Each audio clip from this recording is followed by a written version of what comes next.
Good day mga lods, no? Hunting time na naman. Alipat tayo ng ibang spot mga lods kasi maraming mga emerald dab o manata dito na nagpaparami sa spot na to. Ito yung aking pangati mga lods, oh. Ililipat natin siya kasi maraming nagpaparaming manatad ngayon dito. Papakita ko sa inyo ang mga pugad nila mga lods. Dito yung mga pugad mga lods, no? Papakita ko sa inyo. Maraming mga pugad. Ayun, oh, may pugad din na isa. Bago pa yun, wala pang laman. Meron din dito. Asan ba yun?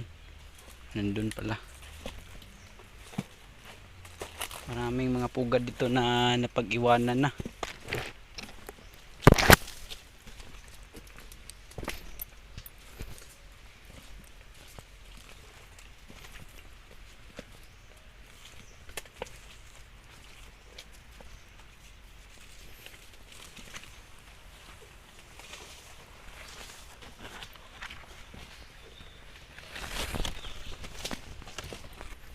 Lods.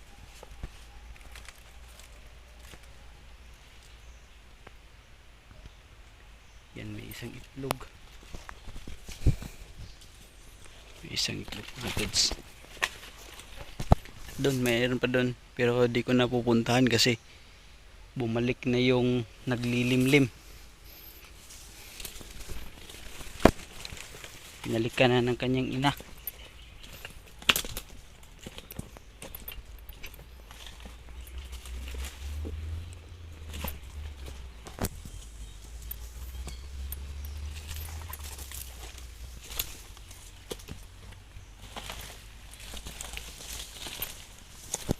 Doon yung isa mga lods, oh.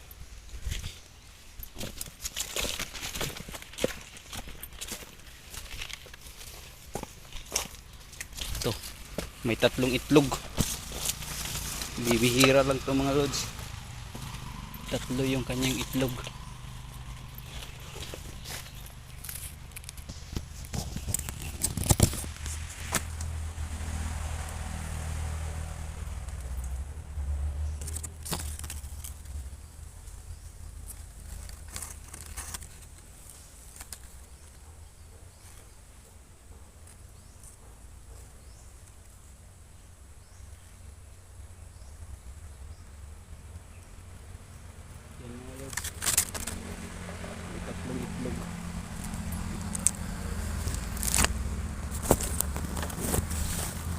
Yun na po mga lods, no? Abangan nyo na lang po ang susunod nating video, ang pagkapisa ng mga puga na nakita natin. Kukunin natin yun. Sana ay maabutan natin na mapisa kasi mayroong mga nagpuputol ng mga puno dito, pati yung mga puga nila. Yung iba ay nalaglag. Kawawa yung mga itlog hindi napipisa kasi pinuputol ang kanilang pinag-iitlogan kasi ginagawang pamingwit. Kaya sana ay maabutan natin yung mga itlog na yun na mapisa. Bantayan na lang natin para hindi nila maputol mga lods, no? Tulad niya, oh, mayroong nagpuputol ng puno ngayon. Narinig nyo ba? Yan, nagpuputol ng mga puno. Kawawa yung mga ibon kaya nangawawala dito kasi dahil sa mga nagpuputol ng mga puno mga lods. Yung mga nakukuha ko mga lods kasi nirelease lang naman, hindi ko naman pakawalan ko yung mga kuha ko para mas maila pa sila kasi marami dito mga hunter rin katulad ko, marami nang huli o nangangati rin ng mga white or brown dab o yung alimukon tawagin dito sa amin. Sana yung manatad ay makuha natin, yung mga inakay, yung mga sisiw pa kukunin na natin yun para maparami din.